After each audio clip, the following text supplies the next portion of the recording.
Hello അമ്മ, ഞാൻ കണ്ണനാ. നീ ഊട്ടിന്ന് എപ്പോ എത്തി? രാവിലെ എത്തിയുള്ളൂ. നിന്നെ കാണാൻ വേണ്ടി അച്ഛൻ അങ്ങോട്ട് വന്നിട്ടുണ്ട്. അയ്യോ, എപ്പോ? എന്ത് പറ്റി മോനെ? ഒന്നുമില്ല. അച്ഛൻ എപ്പോഴാ പുറപ്പെട്ടെ? ഒരു 10 മിനിറ്റ് ആയി കാണും. അവർക്ക് ഒരേ നിർബന്ധം, കുറ്റാലം കാണുന്നു. ഞങ്ങൾ അങ്ങോട്ട് പോവാ, ഉടനെ പോവാ. അയ്യോ മോനെ, പോവല്ലേ, അച്ഛനെ കണ്ടിട്ട് പോയാ മതി. ശരിയെന്ന്, ഞാൻ അച്ഛനെ സ്വീകരിക്കാൻ പോട്ടെ. ഈശ്വരാ, എല്ലാം തൊലഞ്ഞ്.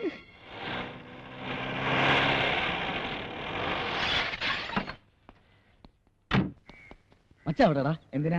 എനിക്ക് അത്യാവശ്യമായിട്ട് ഉപകാരം ചെയ്യണം. കുറച്ചു നേരത്തേക്ക് ഈ വീടെന്റെ വീടാക്കണം, നിന്റെ അച്ഛനെ എന്റെ അച്ഛനും ആക്കണം. ഇത് രണ്ടും ഇങ്ങനെ തേണ്ടിക്ക് കൊടുക്കുന്ന പ്രശ്നമില്ല.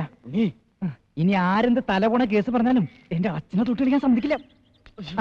എന്റെ അച്ഛനെ വാടകയ്ക്ക് ചോദിച്ചു വന്നിരിക്കാ.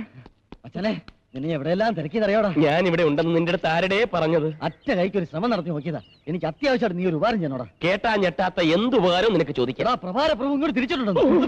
അയാൾ ഇങ്ങോട്ട് വരുന്നത്? എന്റെ അച്ഛൻ മാട്ടുപ്പെട്ടി മഹാദേവനെന്നാ ഞാൻ അയാളോട് പറഞ്ഞത്. നിനക്ക് പറയാ ഈ ലോകത്ത് വേറൊരു അച്ഛനെ കിട്ടിയില്ലടാ. അന്ന് അറിയാതെ അങ്ങനെ പറഞ്ഞുപോയി. ഇനിയിപ്പോ ഒന്നും ചെയ്യാൻ പറ്റില്ല. ആ പ്രഭു 2-3 മണിക്കൂറുള്ള ഇവിടെ എത്തും. അയാളോട് വരുമ്പോ ഞാനും പാർവതി എന്തായാലും ഇവിടെ ഉണ്ടാവണം. അത് നടക്കില്ല.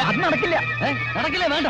അതോട് നിന്റെ ജീവിതം, എന്റെ ജീവിതം, ഇവന്റെ ജീവിതം 3 തകർന്ന് കൊഞ്ഞാട്ട പരുവത്തിലാവും. പുല്ലല്ലേ നശിക്കണം. ഇടേ, ഞാൻ തന്നെ ഒരു അഡ്ജസ്റ്റ്മെന്റിലാണ് ഇവിടെ നിൽക്കുന്നത്. ഇവിടെ ഒരു 3 മണിക്കൂർ നേരത്തേക്ക് മതിയുടെ എനിക്ക് അഡ്ജസ്റ്റ്മെന്റ്. അതേ ഞാൻ വെക്കണം.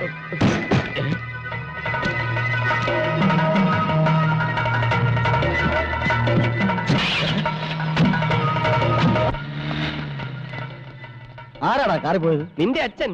എന്റെ അച്ഛനോ?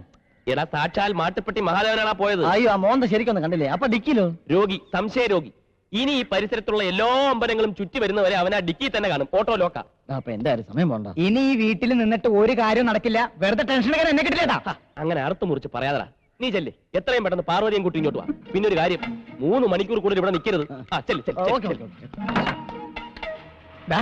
നീ എന്താ ചെയ്യാൻ പോണേ? ഒരു ജീവൻ മരണ പോരാട്ടം. അപ്പൊ ലക്ഷ്മി? ലക്ഷ്മിയുടെ അച്ഛൻ മരിച്ചു. എപ്പോ? ഇപ്പോ. ലക്ഷ്മി, ലക്ഷ്മിയുടെ അച്ഛൻ. അയ്യോ, അച്ഛൻ എന്ത് പറ്റി? നീ ടെൻഷൻ ആവാതെ, ഞാൻ പറയുന്നു. ഒന്നും പറയണ്ട, എനിക്ക് എന്റെ അച്ഛനെ ഇപ്പൊ കാണണം.